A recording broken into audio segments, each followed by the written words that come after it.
first off, I do want to apologize for not uploading yesterday. I had an all-day shift, and I was very tired at the end. I'm also going through a little bit of frustrations in my mental health.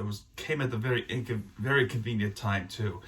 And yesterday there were too many news to break out and to cover, and I'm kind of glad I had waited for today to happen because, oh boy, we have a lot to talk about. And I think this video might go up for as long as 40 minutes because I have a lot to say. I have a lot of frustrations to get off my chest personally, and buckle up because I think my points are about to happen and they're going to be more accurate to progress, and my express and my opinions and how I feel and how they should get better and how to avoid problems. So I'm going to start off with the Miami Marlins because, oh boy, I have a lot to say about it. The Miami Marlins. So here's the quote from the principal owner of the Miami Marlins, Bruce Sherman. The quote here says, "We can compete. We're a successful, wealthy ownership group. We have to see the production on the field, and we will add the appropriate pieces at the appropriate time to win continually and consistently." My quote on Twitter, I say, prove it. Prove that you do have the finances. Prove that you can spend money. Prove that we can win games yearly, and prove we can actually compete to the playoffs every year instead of being known as the poverty franchise. All I ask is to prove it. We suffered a rebuild for far too long. Our patience is running low and it's running on fumes. We're running on patience. Plain and simple. The 2 years ago we made it to the playoffs. That was fun and that was good. We made it a little bit too far. That's what we should have. But it was a good year. And it happened during the time of the pandemic. And that's the irony here. Last time we actually had a good season was back in 2003. And we had all the good pieces within that time frame. And we gave it all away. We traded all away. And what happens to them now? They're as successful as ever. Christian, man, I just can't believe it. I just can't believe what they're doing. You know? John stands in the Yankees, and he made some playoffs yearly basis. Christian Yelich, Milwaukee Brewer, now he's MVP. We could have had that in our name. Marcell Ozuna, Atlanta Braves, he won the World Series. We had so many blown opportunities, and it just continues to happen. And all I have to say to Sherman is prove it. Please prove it. And there was also a part where our general manager Kim Nuge, I can't pronounce her name with crap anymore. She's interested in signing Michael Conforto of the Mets and Brian Reynolds of the Chicago White Sox. So they're proposing to make some trade. My point that I will say is make a move. Make a goddamn move. Don't be interested. Don't be interested. If you're interested, great. Then do something about it. Create an interview.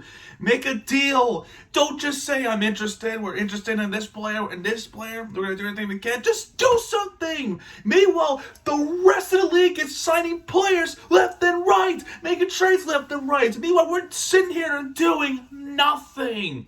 No, the minor league deals don't cut it. We want a big piece player in the major league, not the minor league.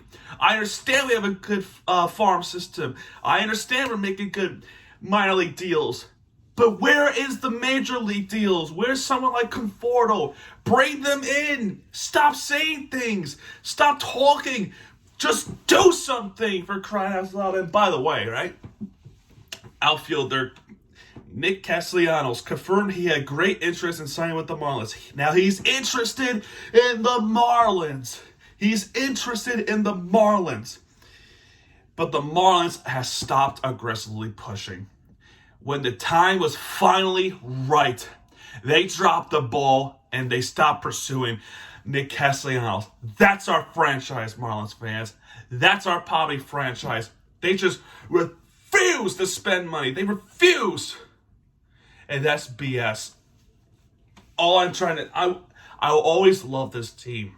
And we're going to go through a very tough time. And we have been going through a tough time for 20 years.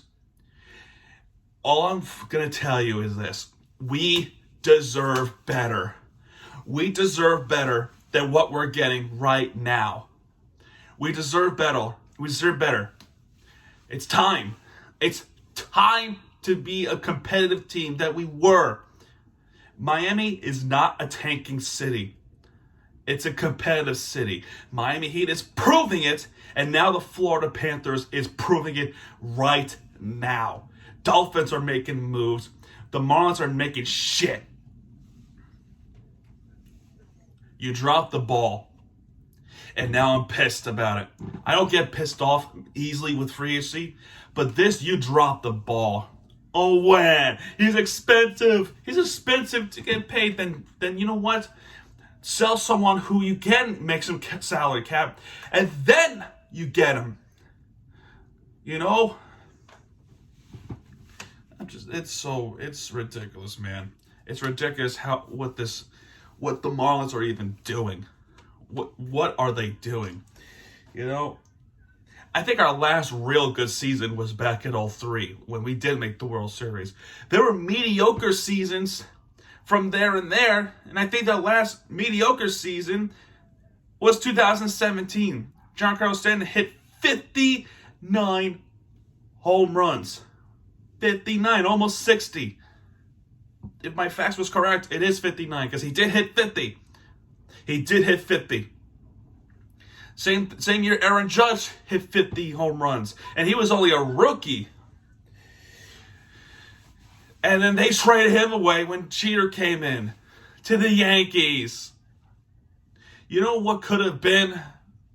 What could have been if the pieces were brought together correctly, in which they did, but they traded them away. I'm not holding back anymore. I will rip the Marlins if they do something wrong, because it's time to be a competitive team, because we have not been. And you know it's bad if the Rays are finally making good pieces together. They figured it out, and they're competing yearly. And by the way, they are also a small market team. They're having it just as bad as we are, because they're talking about making 2 home stadiums, them in Tampa or St. Petersburg and up in Montreal. Here, where our place is at Lone Depot Park, and it's going to be like that for a long time. But we need to be competitive. We have to be competitive, because at the end of the day, our appearances, our ratings to this matters most. And they're not receiving too much of it because they stink. And it's a shame too. We deserve better. We want to be better. And I hate rebuilding and I hate tanking personally. We're done with that. We want to compete. We want to compete against the Braves. We want to compete against the Mets. We want to compete against the Dodgers. We want to compete against the Astros. We want to compete and win. If not, then we're still a meme of poverty franchise. And it sucks.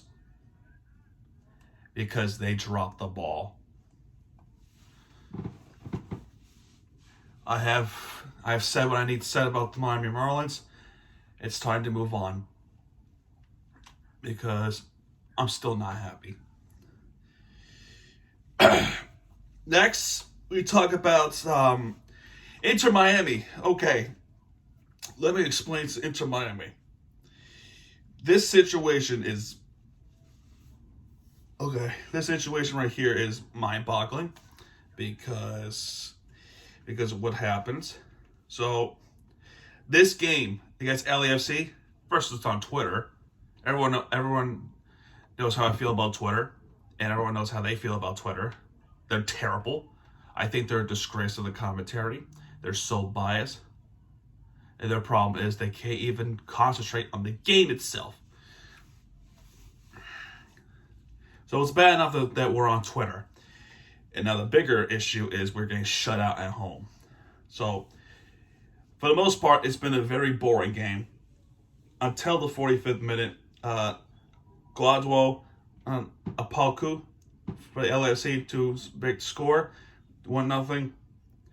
And then Breck Shea had to grab a jersey, which turned out to be a denial score opportunity, and then he was sent off in the ejection card.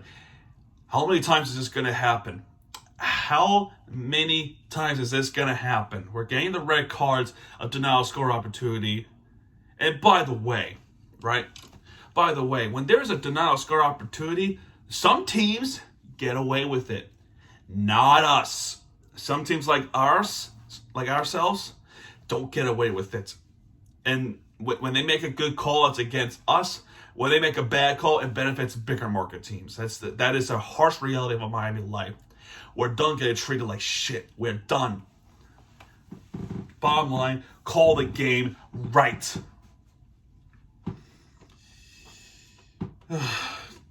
And then Asmil Tachuri Shradi to seal the game.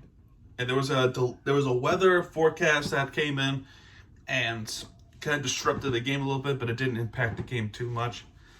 So the final score was 2-0. We got shut out at home. We were shut out at home. We have still yet to score at home, by the way. Remember, we went against Chicago, we didn't even score. We should have won that game. And I was there for it. So it can't be me. The Austin FC game, we got embarrassed on national television. We're a rebuild team. We are a rebuild team. No, we're a competitor team. Shut up. And obviously, here's my opinion on this, right? If you want to call us a rebuild team, Phil Neville is not the guy. He's not the guy.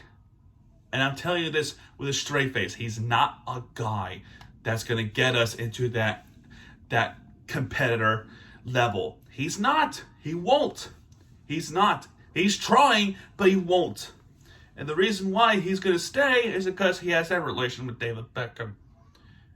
It's business over friendship, people. Business over friendship. I learned this the hard way during my time in New York.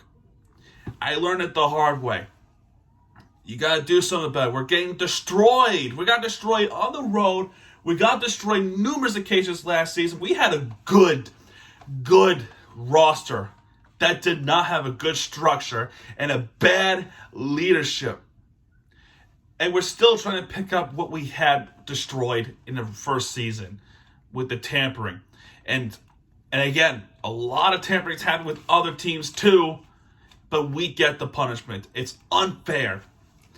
So, anyway, with that out of the way, our next game against Cincinnati. If we lose this game, then Phil Neville's out. I'm gonna create a hashtag Neville out, because this will prove my point that he's incapable of leading us into a competitive team in the future. He just won't. If we lose this game against Cincinnati, my point's been proven. You're going to say it takes time to rebuild or Cincinnati is getting better. No, Cincinnati is terrible. They are a terrible team. It's been like this for years. We are a better team. If we lose to them, my point's been proven. And one guy comments to me and said, you act like it's all Phil Neville's fault that there was a tampering of the roster spot, the DP spot 2 years ago. You all act like it's his fault. I'm not saying it's his fault. The tampering DP spot has nothing to do with it. I'm talking about right now for 2 seasons. Right now. I'm not talking about it. Stop being a moron and let me finish, People, man. And people think I don't know anything. I know more than you think I do. Period. I know more than you think I do. When it comes to things like this, I know more because I've watched it for a very long time. very long time. I know more enough to know what happens. It's like a sixth sense. All right. Anyway, Miami Dolphins making moves. So let's see here. The Miami Dolphins signing players. We franchise tag Mike Gesicki, which is a good move. He is capable of making good plays for the Miami Dolphins, so he deserves to stay. We also signed. Oh wow, we also got a new signing just now. We have signed Jeremiah Hensley. So this is a report of Jeremiah Hensley from the FL teams. So I'm sorry, you're a player in my opinion. Okay, so Emmanuel Ogba reached a 4-year agreement with $65 million deal, which includes $32 million fully guaranteed at signing. So that's a good signing. And Dolphins also signed a running back from Arizona Cardinals, Chase Edmonds. I think it's a good move. It could be a good backup for Myles Gaskin. That's a great signing. We do need a good running game. Duke Johnson's really good too. So our running game is getting improvements. So we have re-signed Preston Williams, and now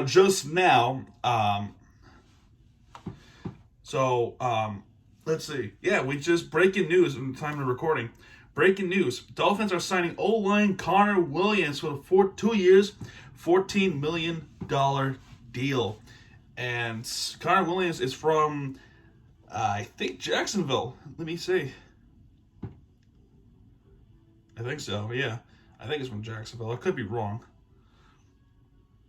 If not, then you can criticize me. Anyway, yeah. Connor Williams, an O-line. We do need O-line. We need to protect Tua. Potentially, if we go on a Super Bowl against Tom Brady. And by the way, I do know the news of Tom Brady. This is not really Miami news, but I was livid to know that he came back. And I feel as though the rest of the league knows. That the rest of the league feels the same way we had with Tom Brady. He should have stayed retired. It would have been a good fresh start, but since that day, I've had some dark days.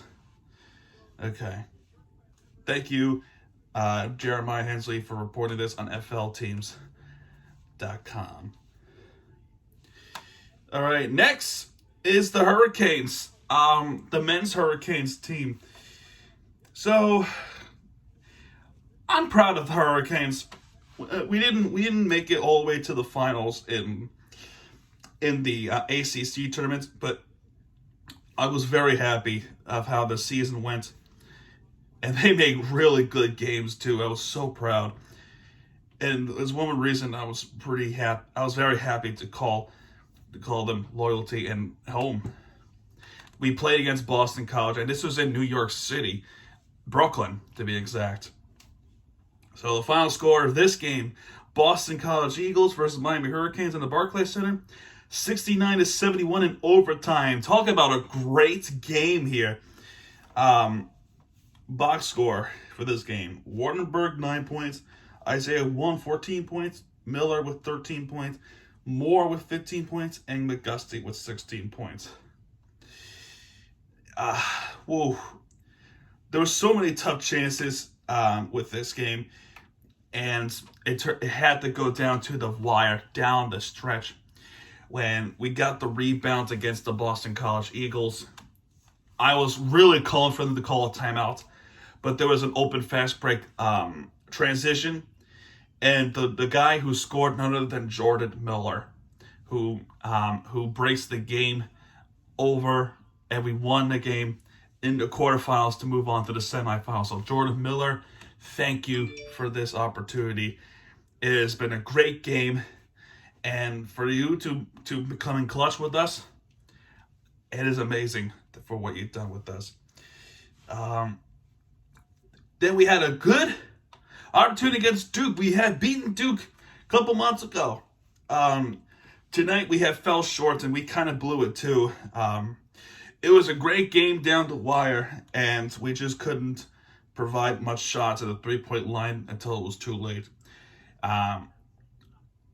There was a size advantage. It was clearly a size advantage. that Duke has. But we have beaten them before. But I would say it is an evenly match with Duke. So with Duke, if you're watching this, congratulations. Their coach is retiring this season. Much respect to Duke Blue Devils. What a great game this was. And I cannot take away of the great game this was. We had a chance to beat Duke, and we did not do it. We blew it. Duke is a good team, and we were capable of beating them. We just fell short, plain and simple.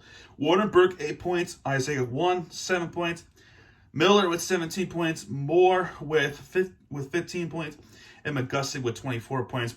Moore and McGusty were the 2 3-pointers, 2 shooters in the second half that really provided points in the second half compared to the first half. Keels score on the fast break as Duke fans come to their feet. There were a lot of Duke fans there, and there were a majority of them were Duke fans, but Miami fans were making noise there too in Brooklyn.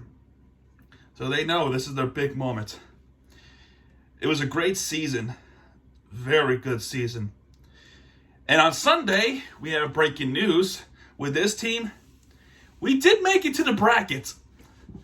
We were selected to be in the bracket, and believe it or not, folks, we're the only team in Florida to make it into the NCAA bracket.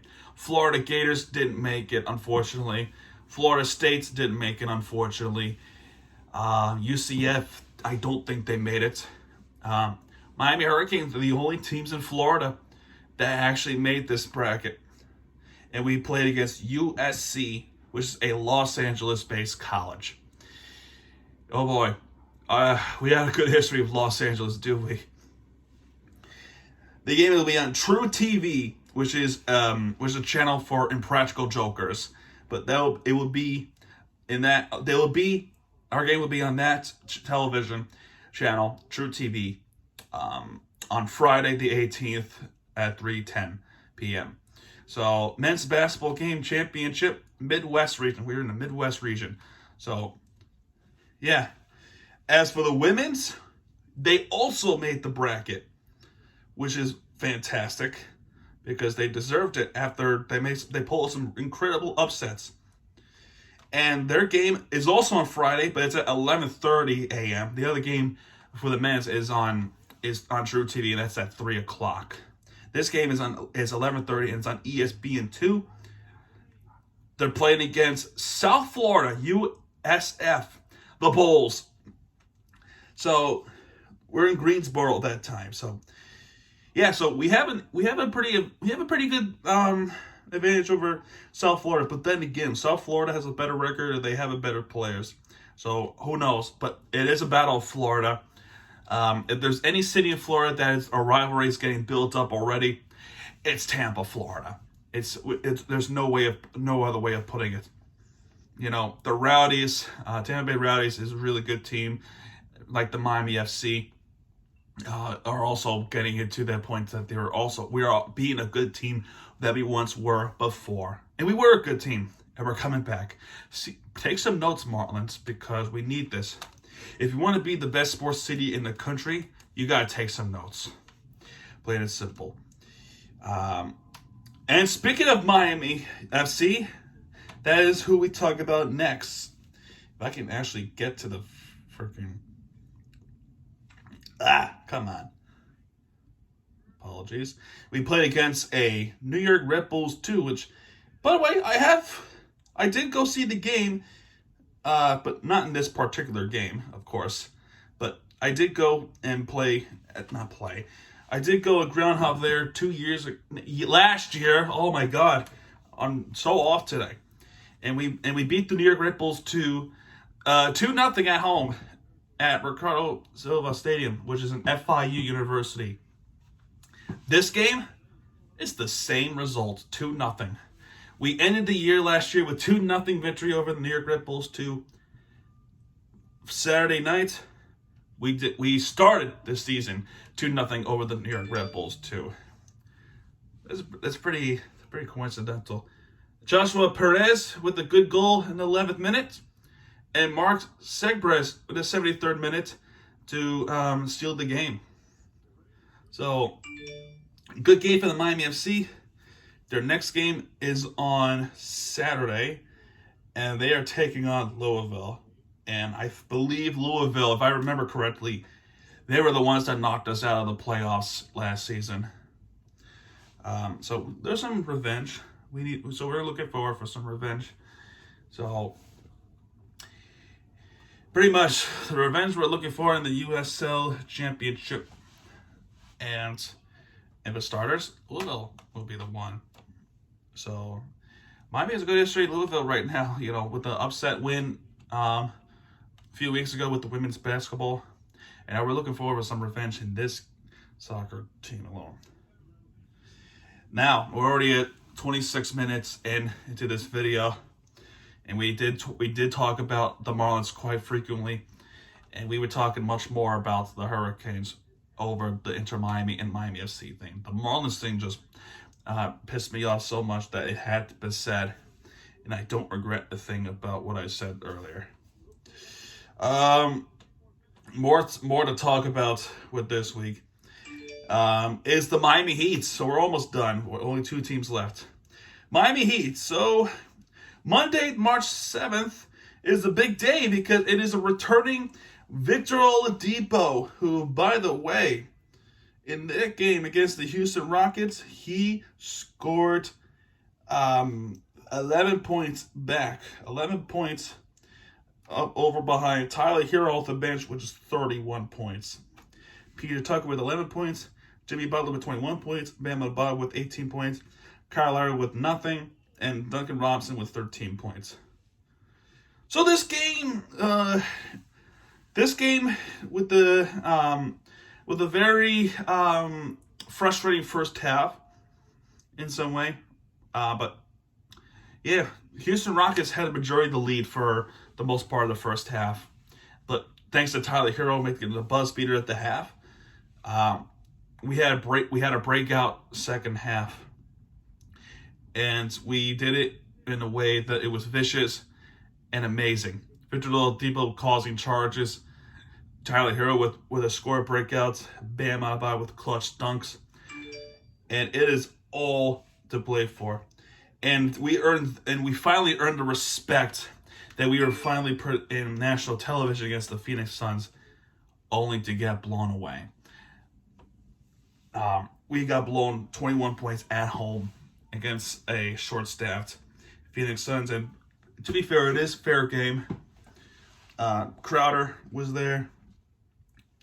Bridges was there. Ayton, Payne, and Devin Booker, who came off the COVID list.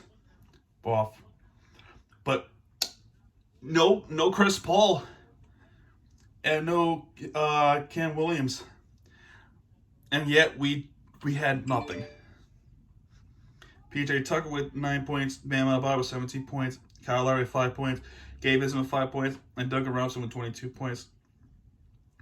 Jimmy Butler did not play that game due to a sinus congestion.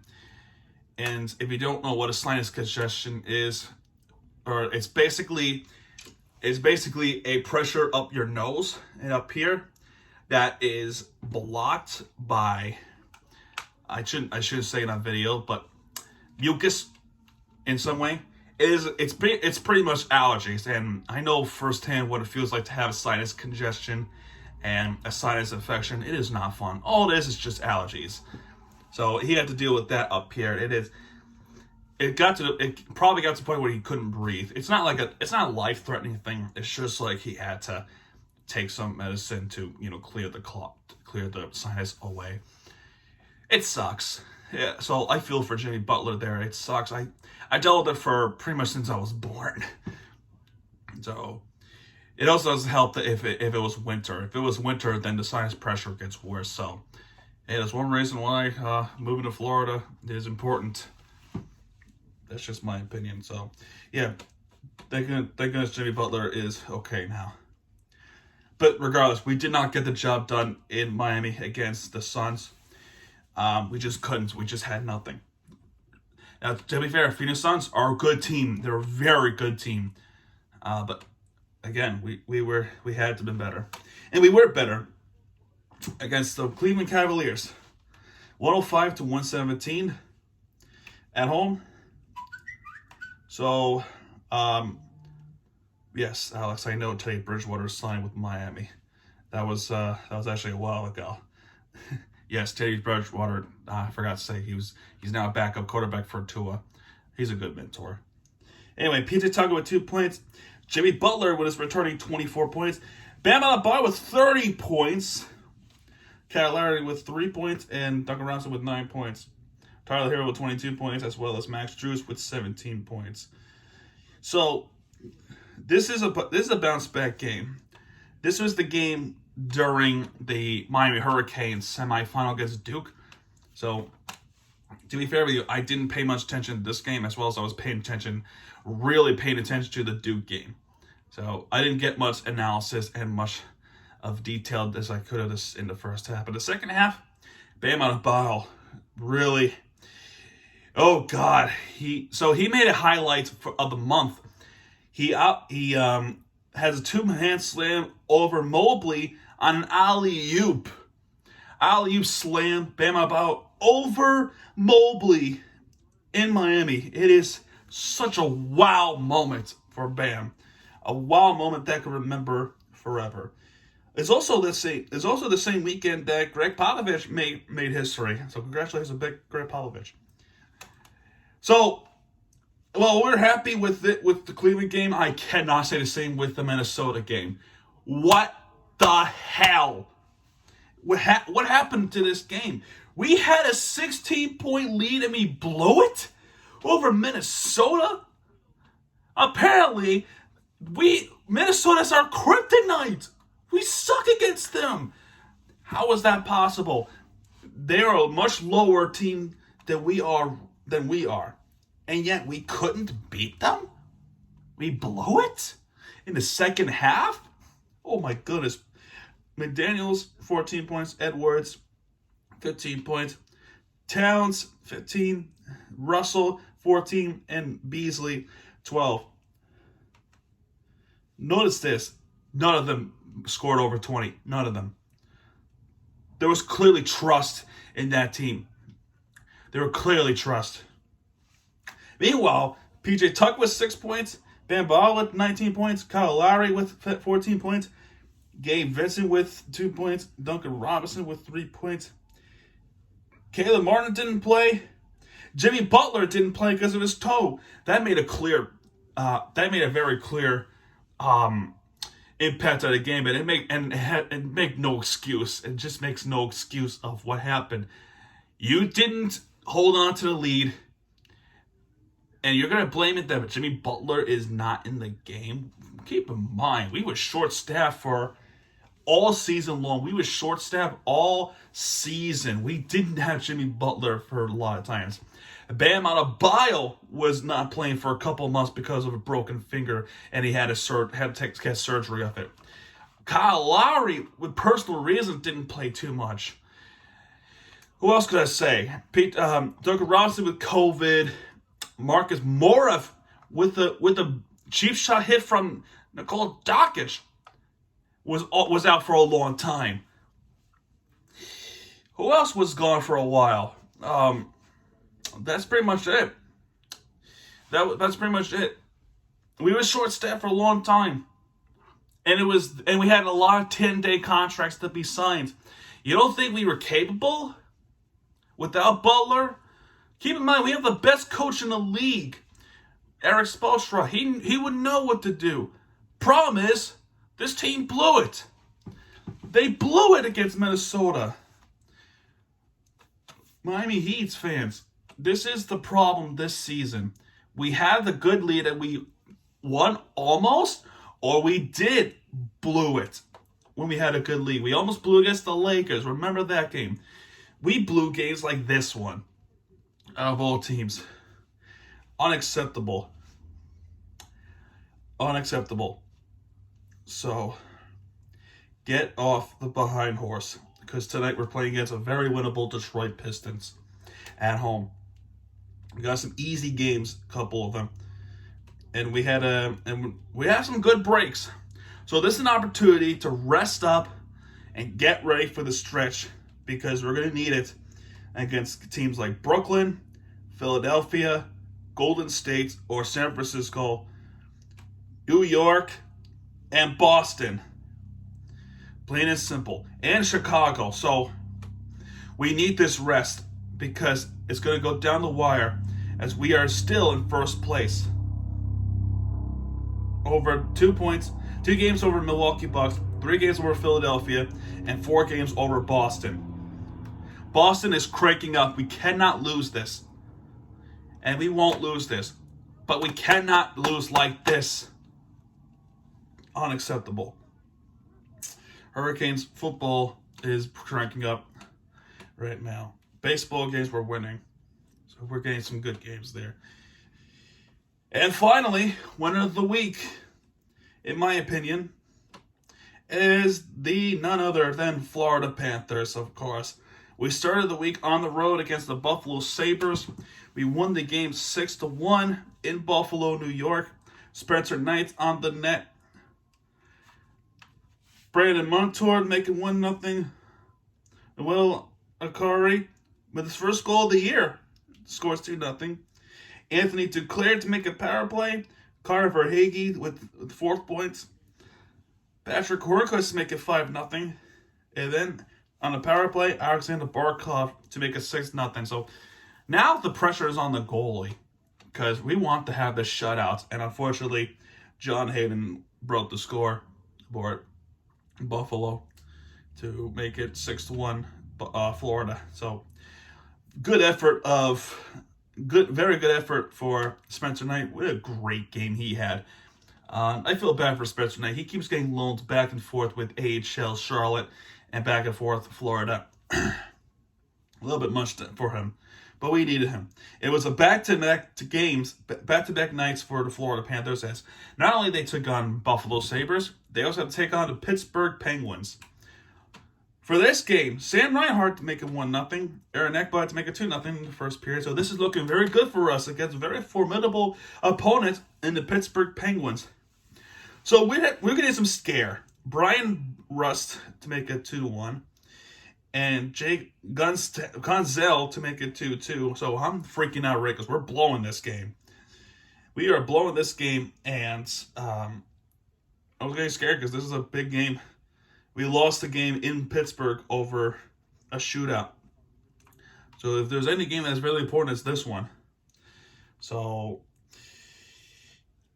but thankfully Anthony Duclair with the power play goal a few minutes later to break the score, 3-2. Carver Hagee to make it 4-2. So a lot of breathing room, and then to make it 4-3 on the empty net. Who else? Sidney Crosby, and I feel like that puck should have been saved. That puck should have been saved at that moment. But Sidney Crosby with the magic 19th goal of the year to break it. The final score of this game was 4-3, Florida. A fantastic game. And by the way, New Jersey beat Colorado that night. And we come back home to play before this dreadful road trip to California is another Pennsylvania team, is Philadelphia. So this game, oh my God, this was a lot. This was a lot. So Carver Hagee with 1-0, Sam Reinhart with 2-0, Sam Reinhart again to make it 3-0, and Carver Hagee on assist with 4-0. Again, this is an explosive team that could wreak havoc in Sunrise, Florida, that we all know and love. We are used to this kind of momentum. And again, we won 10 shots, came back. It is the moment that we are used to. I said to my buddy, there's no way the Philadelphia's going to come back. Well, second period, they proved that they could come back. Because James Van Rumskis to make it 1-4. I apologize, I can't pronounce the names. I'm not good at hockey names anymore. Cam Atkinson to make it 2-4. And Travis Nossany to make it 3-4. Again, I can't pronounce names. We're crap in hockey. But thankfully, excuse me. So it became 3-4 in that time. But thankfully, in the third period, it was all us. Anthony Duclair, the power play goal, and Sam Reinhart with the hat trick to make it 3-6. So congratulations to Sam Reinhart, a former Sabre, to have a hat trick against Philadelphia. So what a great moment for them. This game, next game, right?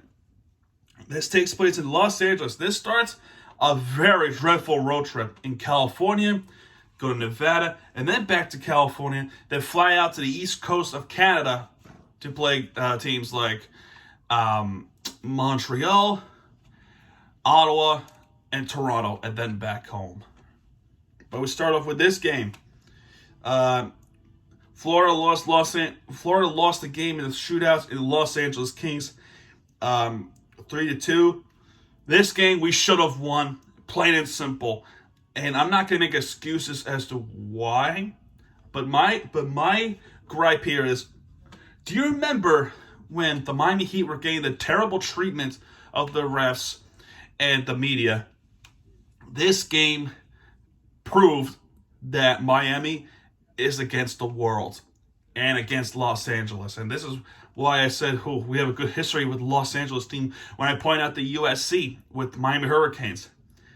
This proves it right here. We should have won this game. Okay, so Rasmus Kupari to make a fourth goal of the year, to make 1-0 Los Angeles. Into Leo Sterren, Shorty to make it 1-1. Brandon Montour to make it 2-1. And things were looking up. We were going to win this game. However, Jonathan Huberdeau was tripped. His legs were caught.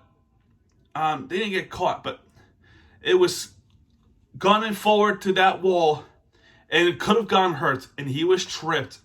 He was tripped. No penalty call. Nothing. No call on Florida. However, after that, a clean hit that was called tripping was called in favor of Los Angeles, and a fight broke out. That should never happened at all. And that referee decision to give them the power play and to have Jonathan Huberdeau in the penalty box for a long time cost us the game big time. That right there cost us the game. That game decision call for Los Angeles cost us the game. It was a controversial call. It will forever be a controversial goal. And I will say to this, referees who have this Miami agenda, and it ain't just a Heat agenda anymore. It's all of us. Get your shit together, call a game properly. We had enough of this. It is a painful loss we have to swallow because of you. You're the reason. And because as we couldn't provide us in the shootout. And that part was on us. But that shootout and that overtime did not happen if you would have made that call. But you didn't. You made the call instead for Los Angeles. So that's on you, not us. Congratulations. You screwed the Florida Panthers. You screwed them. And because of this, Lightning is coming forward. And we're getting chased by them every single day. We should have won this game, but referees made the worst decision. We got to regroup because we got the Sharks tonight, 10:30. It is ESPN Plus Hockey Night, so you know this game is going to be important because we're at SAP, and we know how tough our road trip is. Apparently, we're going to need to get pressure on the Sharks and onto the Vegas Golden Knights until we get back to the East Coast. This is a tough road trip. Regroup, play the Sharks, beat them, and we just got to do it. Joel Thorwood returning back tonight in San Jose. So That's all I gotta say. This has been a long video, and I do apologize for a long video. The Marlins part, I had to say what I need to say. It was a frustration from my part. And, with the Florida Panthers going on a long stretch of road trip like this one, this is an important road trip because, again, we are not known for having a good road team. So if there's any road stretch that we need to prove that we are, is this one. The other one, we were a good one against Carolina, Minnesota, and Chicago. And we failed to exploit and then capitalize on it on our home game. So if this is the stretch that we need to go forward, it's this one. We gotta do it correct. We gotta do it correctly. So anyway, that's gonna do it for this video, folks. If you like this video, hit that like button, subscribe for more content. Because Miami TVG has your back, and when they do, they're right there with you for the entertainment you deserve. Thank you guys for watching this video. This has been a long video, and yeah, I apologize for that one. This has been a fun episode, to say the least. A lot of frustration is finally off my chest. I do apologize for my behavior, because I feel like if I don't have my say, then it's going to keep happening over and over and over. And somebody's voice will matter if something is wrong. And I have to call out on those wrongs. So anyway, folks, that's gonna do it.